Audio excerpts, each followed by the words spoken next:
आपको लगता है कि लेकिन जितना मैं रावत जी को जानता हूँ, समझता हूँ, उसके आधार पर वो कोई दूसरा निर्णय लेंगे नहीं। उनकी जो उम्र है उससे ये ज़रूर है, अपने लोगों से पूछ के ये तो कह सकते हैं कि मैं अब राजनीति से संन्यास ले रहा हूँ। जी हाँ दोस्तों, उत्तराखंड में कांग्रेस में गुटबाजी अब चरम पर पहुंचती दिख रही है।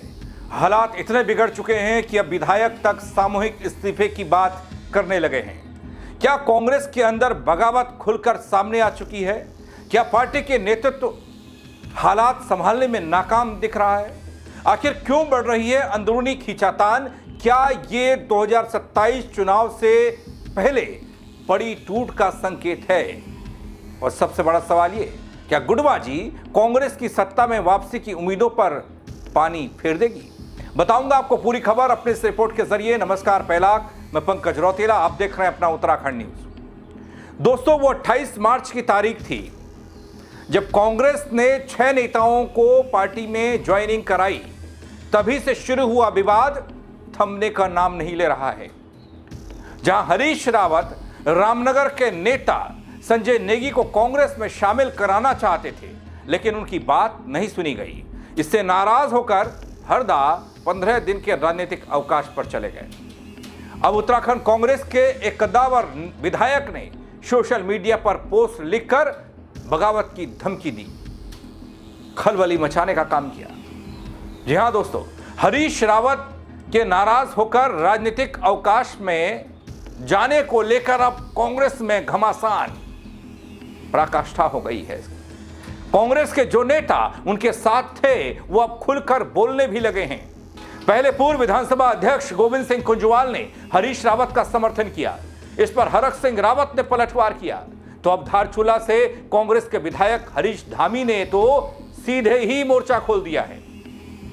खुलकर पूर्व मुख्यमंत्री हरीश रावत के समर्थन में आए हरीश धामी ने सोशल मीडिया पर पोस्ट की, पार्टी को चेतावनी देते हुए लहजे में लिख दिया इस खुली पोस्ट में कि सामूहिक इस्तीफा होगा।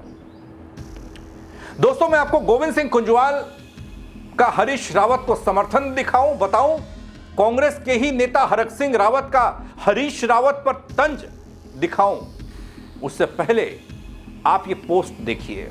जी हां दोस्तों, हरीश धामी ने लिखा कि पूर्व मुख्यमंत्री हरीश रावत का अपमान नहीं सहेंगे। हरीश धामी ने हरीश रावत समर्थकों से कांग्रेस से सामूहिक इस्तीफे की अपील तक कर डाली इस पोस्ट के जरिए। दरअसल हरक सिंह रावत के बयान के बाद हरीश धामी की ये कड़ी टिप्पणी है, चेतावनी समझ लीजिए। हरक सिंह रावत ने हरीश रावत को गलतफहमी पालने वाला नेता बताया था। इससे हरीश रावत समर्थक अब भड़कते हुए दिख रहे हैं। हरीश धामी ने कहा हरक सिंह रावत का बयान निंदनीय है। दोस्तों, इतना ही नहीं था इस पोस्ट में। हरीश धामी यही नहीं रुके अपनी इस पोस्ट में लिखते लिखते, उन्होंने तो सीधे हरक सिंह रावत के खिलाफ ही मोर्चा खोल दिया। हरीश धामी ने कहा दल बदल करने वाले हरक सिंह भरोसे लायक नेता नहीं है। हरक सिंह रावत 2016 में कांग्रेस सरकार को अस्थिर करने वाले नेता हैं। हरीश धामी ने कहा हरक सिंह रावत द्वारा इस देवभूमि में दल बदल का महापाप हुआ, उन्होंने किया, जिसके बाद कांग्रेस को बहुत मुश्किलों का सामना करना पड़ा। इसीलिए हाईकमान को इस बात को न भूलकर इस बात पर भी संज्ञान लेना चाहिए कि जो एक बार धोखा दे सकता है वो दोबारा भी धोखा दे सकता है। यह बताने के लिए काफी है दोस्तों कि सब कुछ कांग्रेस में मौजूदा वक्त में ठीक नहीं है। हरीश धामी कहते हैं वो सभी हरीश रावत जी के समर्थकों से कि सबको आदरणीय हरीश रावत जी के आत्मसम्मान के लिए सामूहिक इस्तीफा दे देना चाहिए। जहां हमारे नेता वहां हम। दोस्तों, हरीश रावत की नाराजगी पहले तो सबने उपवास समझा, फिर उसके बाद खबर आई कि ये तो नाराजगी है। इससे पहले विधानसभा के अध्यक्ष रहे गोविंद सिंह कुंजवाल ने बयान दिया था, मंगलवार का दिन था। उन्होंने कहा हरीश रावत को नाराज करके घर बैठाकर उत्तराखंड में कांग्रेस की सरकार नहीं आ सकती। हरीश रावत ने उत्तराखंड में कांग्रेस को बहुत कुछ दिया है, बल इसके बावजूद उनके कहने पर संजय नेगी को कांग्रेस में शामिल नहीं किया गया। अपने इस बयान से कुंजवाल ने हरीश रावत की नाराजगी की पुष्टि तो कर ही दी और साथ ही घमासान की भी पुष्टि हो गई। सुन लीजिए। आपको लगता है कि लेकिन जितना मैं रावत जी को जानता हूँ, समझता हूँ, उसके आधार पर वो कोई दूसरा निर्णय लेंगे नहीं। उनकी जो उम्र है उससे ये ज़रूर है, अपने लोगों से पूछ के ये तो कह सकते हैं कि मैं अब राजनीति से संन्यास ले रहा हूँ। लेकिन दूसरे दल बनाने की या दूसरे दल में जाने की कितने भी लोग कोशिश करेंगे, वो कांग्रेस के रहे हैं, वो कांग्रेस के प्रति ऐसा नहीं कर सकते। ही अगर हरीश रावत की बात नहीं मान रहे हैं तो ऐसा लगता है कि देखिए, वो हरीश रावत को हल्के में लेने की कोशिश की जा रही है। ऐसा होता है कि एक आध व्यक्ति नाराज हो जाता है, वो दुश्मन बन जाता है, वो बात अलग है। लेकिन जो कांग्रेस के वरिष्ठ नेता हैं प्रदेश के, यहाँ से लेकर के दिल्ली तक के प्रभारी हैं, उन सबको समझना चाहिए वास्तविक स्थिति है, उसमें हमको क्या करना है। देखिए, अब जिस तरह का लोगों को ज्वाइन कराने में रावत जी की बात को नहीं माना गया है एक व्यक्ति को लेकर के, मैं समझता हूँ वो नहीं होना चाहिए था। संजय नेगी के लिए उन्होंने कहा तो एक आदमी उनके कहने पर भी ज्वाइन करा लेते।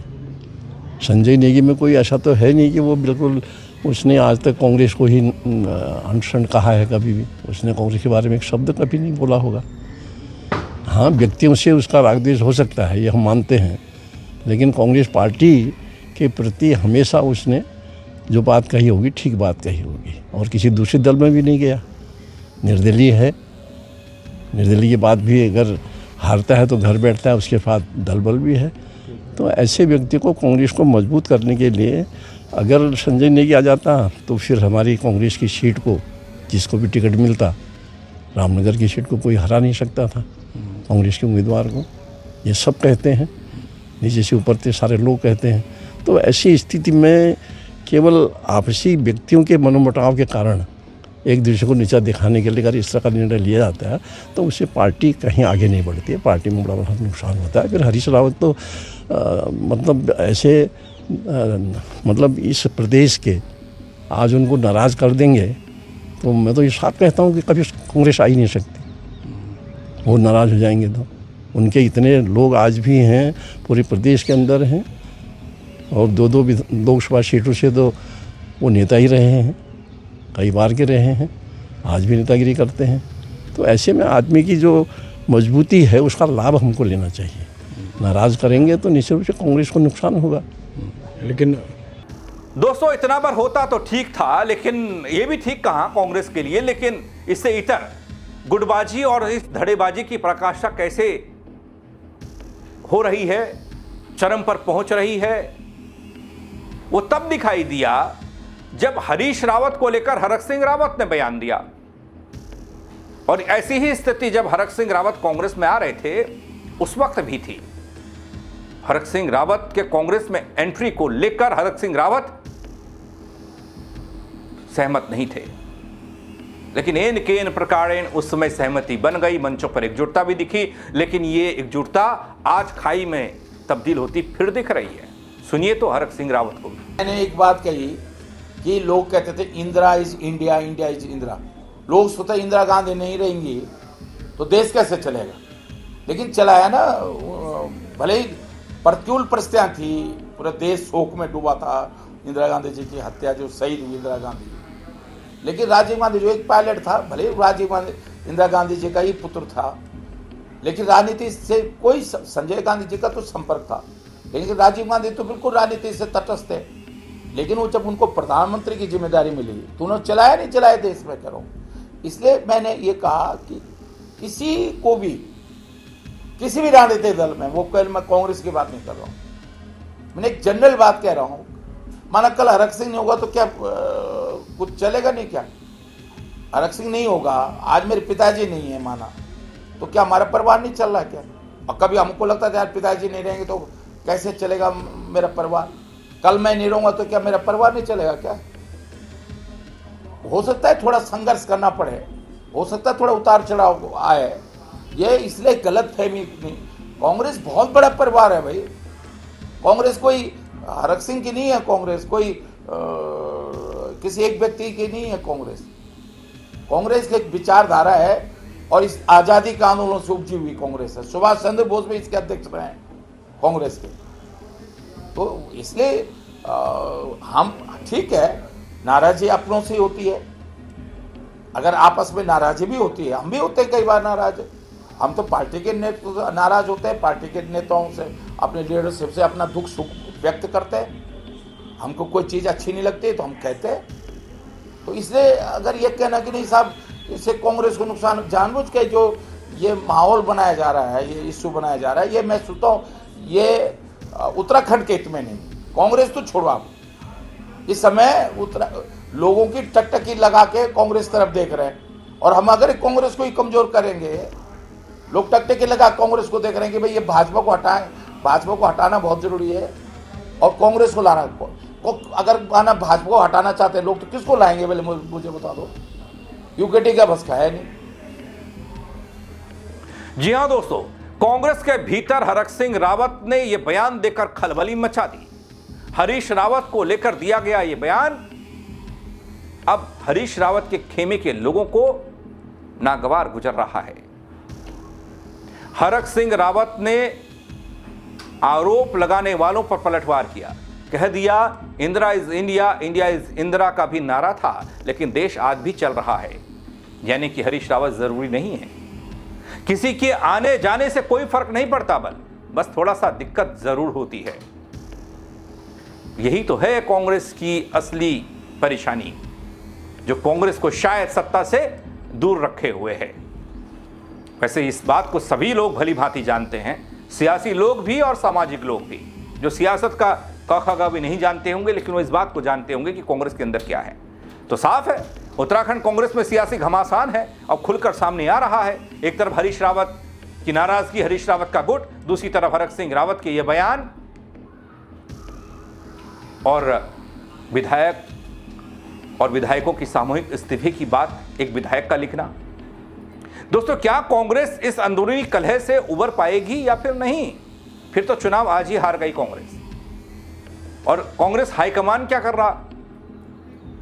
इतनी बार मुंह की खाने के बाद, गुटबाजी इतनी बार कांग्रेस को ले डूबी, लेकिन हाईकमान अभी भी चैन की नहीं सोया है, हालात संभालने में नाकाम दिख रहा है। खबर तो यह भी आ रही है कि उत्तराखंड प्रभारी कुमारी शैलजा उत्तराखंड का दौरा करने वाली है और बैक टू बैक कई बैठकें करेंगी वो हाल में। लेकिन बैठकें तब होंगी जब ये बगावती तेवर नरम पड़ेंगे। ये गुटबाजी 2027 चुनाव से पहले पार्टी को और कमजोर कर रही है, ये कांग्रेस के नेता ही खुलकर कह रहे हैं। फिलहाल तस्वीर तो यही कहती है दोस्तों, उत्तराखंड कांग्रेस के भीतर सब कुछ ठीक नहीं है और अगर जल्द समाधान नहीं निकला तो उसका सीधा असर कांग्रेस के चुनावी भविष्य पर पड़ सकता है। लेकिन इस गुटबाजी पर, इन तमाम तंज और तकरार पर आप क्या कहेंगे? आपको क्या लगता है? अपनी राय कमेंट के जरिए जरूर दीजिएगा, शेयर भी कीजिएगा ताकि और लोग भी इस खबर को देख पाएं। फेसबुक पर देख रहे हैं तो फॉलो कीजिएगा, यूट्यूब पर देख रहे हैं तो सब्सक्राइब कीजिएगा। मेरे साथ जुड़ने के लिए दगड़ियों आप सबका बहुत शुक्रिया। जय उत्तराखंड। लेकिन जितना मैं रावत जी को जानता हूँ, समझता हूँ, उसके आधार पर वो कोई दूसरा निर्णय लेंगे नहीं। उनकी जो उम्र है उससे ये ज़रूर है, अपने लोगों से पूछ के ये तो कह सकते हैं कि मैं रानी से संन्यास ले रहा हूँ।